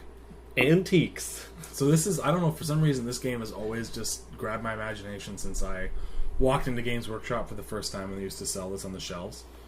Battlefleet Gothic was always there, and it was always just like, it's space combat. It's so cool, because you hear about it in the fluff, you're like, these ships are 40 kilometers long. They're mini cities, and they're just firing torpedoes that are 100 meters long at each other across the void of space. That sounds so cool! I mean, to you, it doesn't get me. Like, it's weird. It does not capture my imagination at all. Because I'll throw back to when I was talking about like the Napoleonic ship thing that I'd love to see. It's like they transferred that motif into space combat. Like, you get the sense of like hundreds of like indentured laborers or Shanghai sailors like dragging torpedoes into their tubes or dragging the bombardment cannons up to the firing port and firing it. Just the Imperium on overdrive. Yeah, or well, according to the Imperium on drive. Yeah. Like on regular how everything gets done. Yeah, like I'm not disparaging the game at all, because I like the design of the ships. They're really cool to me. It's really cool to see the fleets of stuff like the Eldar and the Necrons, and like the concepts of like what a Tyranid fleet looks like in space. But for me, I was just like never into it. But I like that it has lived on. I like that people are still supporting it with like homebrew rules and stuff. Yeah, so the mechanics, we talked about it a lot on the podcast, how it works. It's a lot of thinking ahead. It's you're dealing with vectors, you're dealing with momentum. There's like two separate games going on, one with the big ships and one with the little tiny ordnance things that are flying around doing cool stuff, which is awesome. I like that. But you should play a game, because I think it's very strategic and less tactical. It's an interesting way of looking at it. But you're right, with the community's really kept it alive, and they've upgraded it. There's like a very dedicated group of people on the Specialist Games forum who keep updating the game and keep responding to people who are like, this is unbalanced, or this needs to be fleshed out.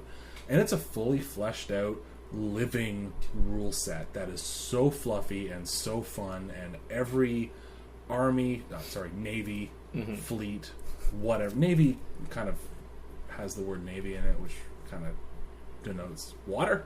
Yeah, but I mean, it's what we would use. Yeah, well, I mean, the Space Force. It's a Space Force. The Space Force is going to turn into the Space Navy. Don't do it.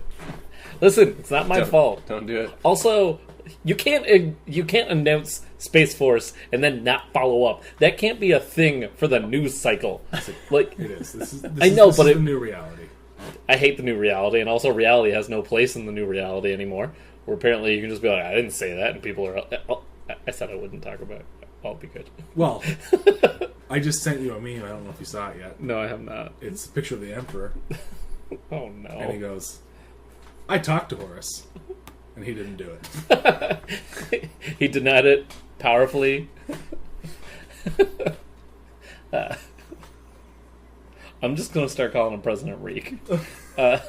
Anyways. God. We'll stop. Okay. All right. Yeah, Battlefield Gothic. I love it. It's a fun game. Want to play more? Want to get more people into it? Connor is a huge player. Phil, James, Adam, we still gotta play a game Let's do it. so you can face the might of the Chaos Fleet, and I have to deal with bombardment cannons again because I hate those things. The demon ghost shit. Dude, you're fine. Like from what I hear, you with a demon capital Which shit. is Connor complaining. Well, I don't worry about Connor complaining. Like he complains until he figures out a way to defeat stuff, and then he's like, "I love this game again." Yeah. Though he never says he doesn't like stuff. He's just like, "It's bullshit." So yeah, It's good. I've played this game both when it was living and also now, and it's equally as fun both times. The way I got into Battlefield Gothic was the Games Workshop in the Eaton Center in Toronto was doing a painting competition for Battlefield Gothic. So it was like convert and paint a ship. nice. I was like, yeah, you buy a box of 2 ships. It was like, I don't know, $16. And so I just converted a plastic ship, or they gave a free ship for They it. used I to don't do know. that. Yeah. Remember when Games Workshop used to do that? And so I did it, and I was like the only person that entered the competition, so I got the $150 of free stuff. Whoa! And that paid for my first Battlefield Nice. Gothic fleet. Oh man, the amount of times you fall ass backwards into like Models. miniatures is just it makes me so happy for you, man. So that's that Chaos Army that I brought to play that game at the cottage, and yeah, it was good. And so now I'm stoked. This is what I like the most about Battlefield Gothic, is now I have a fleet that my army rides around in. Yes, That's cool. that is a cool thing. I love that Right. a lot. Connor and I did that once where we had our fleets and then we launched a hit and run attack against each other's capital ships. And we played the Zone Mortalis game, and they were like, "I damaged your port weapons." Yeah, I mean, won you 3 put hours like back. the port weapons controls in Yeah. there, in the You Zone go after Mortalis thing, and Yeah. then you keep going. Yep, And it was awesome. 28 hours later, maybe you finish your It's true. I just feel like a lot of the old Games Workshop specialist games were made for people. The rules were designed for people. Let me back up. The rules were designed without consideration that people existed in a world. It was- I don't know, man. You've been to games Sword and Board on a Wednesday night? No, You've but seen those guys playing that spaceship game simulator. yeah, I have. Yeah, Battlefield Gothic's not nearly as. But I mean, the old Inquisitor game was like, yeah, and this campaign's probably going to take you 6 years. Well, Like, to be fair, TV, we couldn't binge watch our shows. It was, oh, cool, that was my favorite show. Now it's the news. Now it's Jeopardy. Now it's Wheel of Fortune. Now I'm watching infomercials because it's 11 o'clock at night. yeah, but I still did that. I know. Like, Call this number to talk to hot girls. it was just a bunch of me's. It was terrible. I mean, nothing.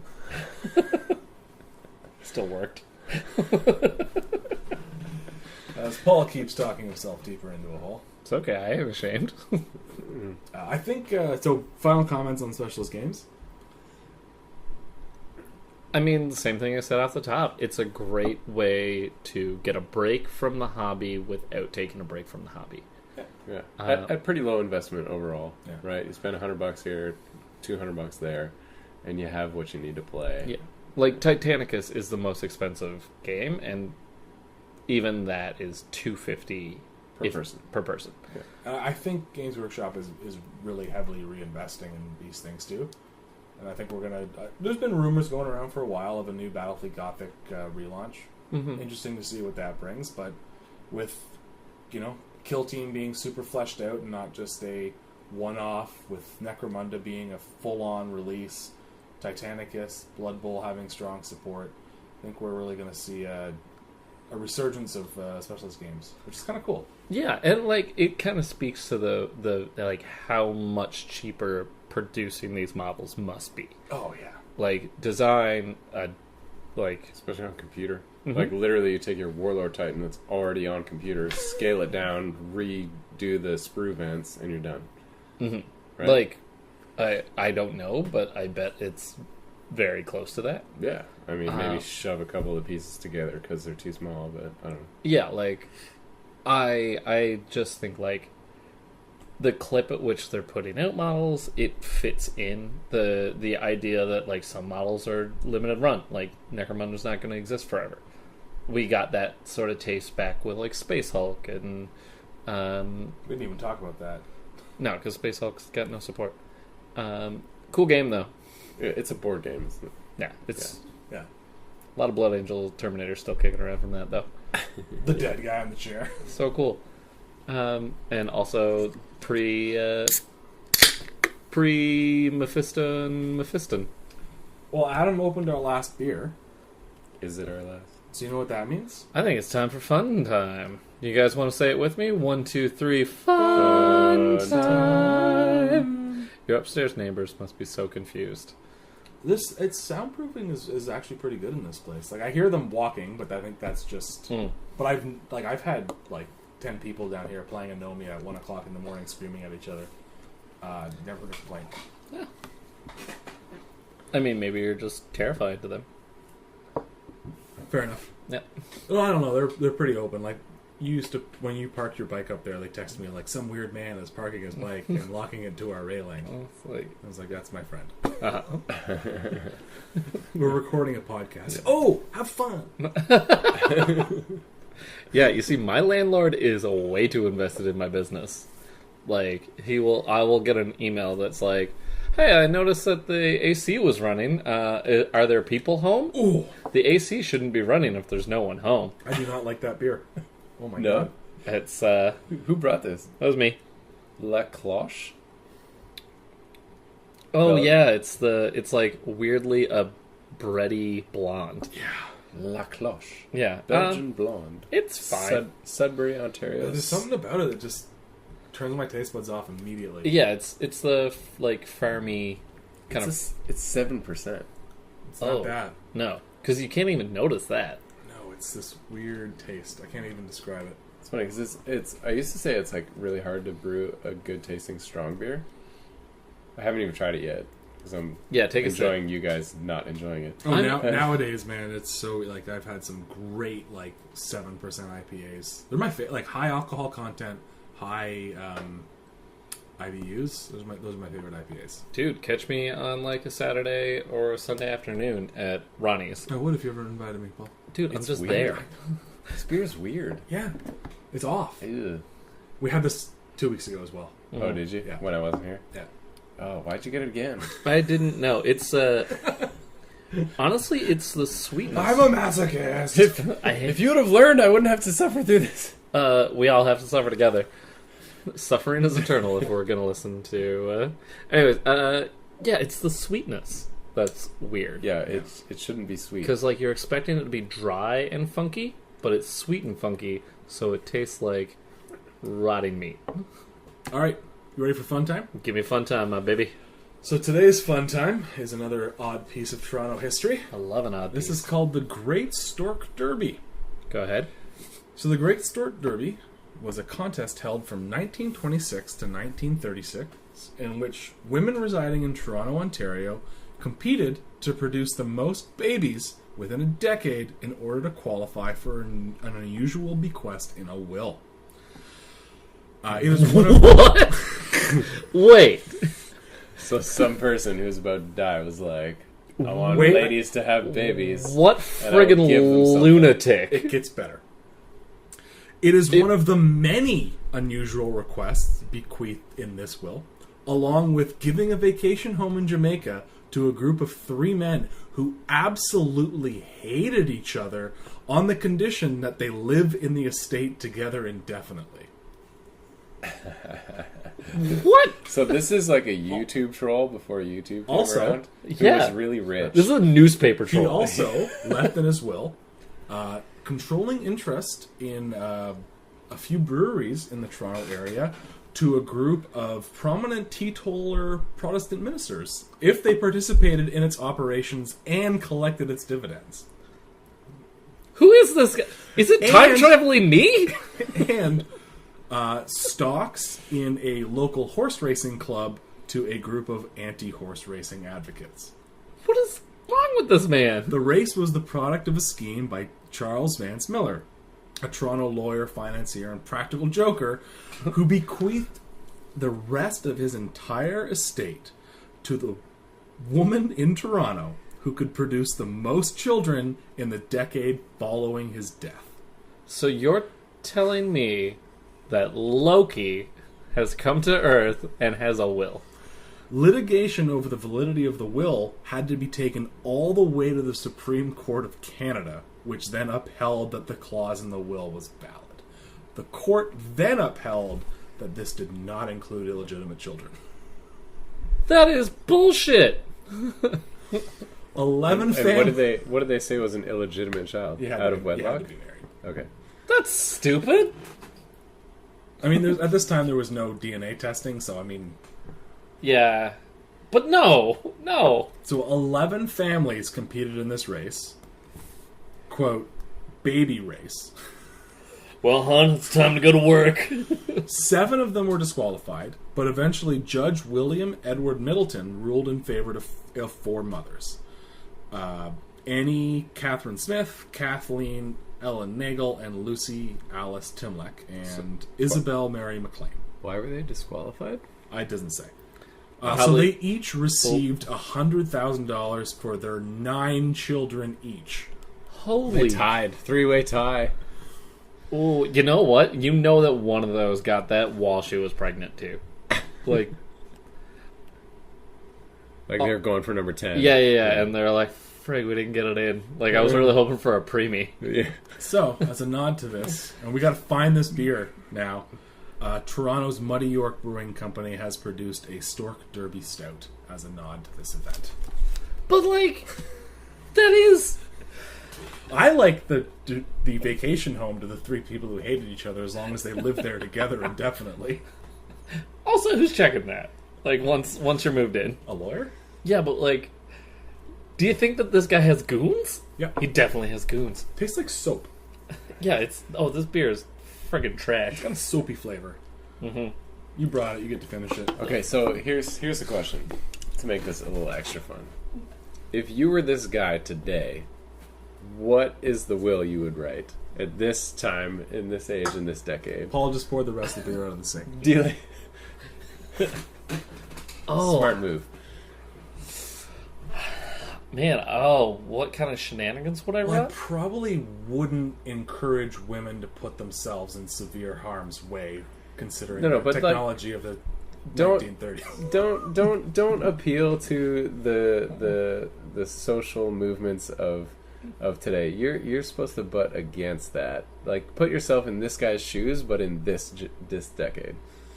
Well, I mean, he's just gonna be like, again, yeah, you're right. He's some shitty YouTube guy who's like gonna be trying to like really freak out the SJWs. So Yeah. like that guy can eat my entire butt. But what would I do? No. What yeah. If you put yourself into his mind and you were living today, what would you I do? think I would give it to. I would engineer some sort of like crazy dangerous race. Maybe like a race around the world if you can get around. Like it would be like the world's greatest race, except crazy dangerous. Maybe I would sponsor a sort of Olympic type event where performance enhancing drugs were okay. I want to see the limits of like human physical performance with every scientific No whole bit part. of nothing. Yeah. I want an orc walking out onto the Like field. cheating isn't a super thing. mutant. Cheating's not even a thing. Like if you can get away with it, you can shoot a guy to Yeah. win like a 100-meter dash. I agree. I think that's not. Drug Olympics. That's my answer. I want a guy rocking a bowl of meth before he like gets on a dressage horse. I was gonna say like give it to a leading member of a white supremacy group as long as he uses like the dividends to like sponsor a refugee crisis center. Yeah, totally. Yeah. Same vein, right? Yeah. Oh yeah. You're so fucking selfish. Why am I? I'm sorry. Donate $1,000 every time a Proud Boy jerks off. All right, we're done. All right.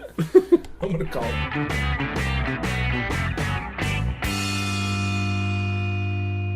it. So we're back just because Nick found a great quotation from the Funtime article that needs to be heard and will make you just love this guy. Nick, you want to take that away? So Miller's greatest and final prank was his will. We already talked a little bit about it, but the actual wording in the will says, "This will is necessarily uncommon and capricious because I have no dependents or near relations, and no duty rests upon me to leave any property at my death, and what I do leave is proof of my folly in gathering and retaining more than I required in my lifetime." Like, that is... I had too much money. I messed it up. I should have, I should have ended with 0. That's so excellent. Also, I'm sorry, Adam, I cut you off before we could have said what you would do with the will. Oh, jeez. Yeah. Oh, Did you change gears all the way back there? Yeah. Did you think that you? No, I asked the question so that I could bait you guys into having fun with it, and then not have to answer it myself. Yeah, I'm on to you. I'd have to think a little more. Okay. Well, Let's see. I mean, you could. There's so many modern tropes that you could pull on, like saying, yeah. I mean, in line with the house with 3 people who hate each other, you'd be like, here's Buckingham Palace if the leader of Westboro Baptist Church and the I don't know, the lead organizer of the World Pride Parade live together in a house, right? You know. I would want them to fight. For what price? Just to the death. Yeah. Yeah. And $5 million. Yeah. Also, the World Pride Parade guy gets a gun. All right, we're done.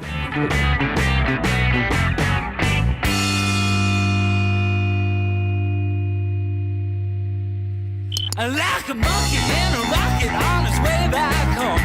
Okay.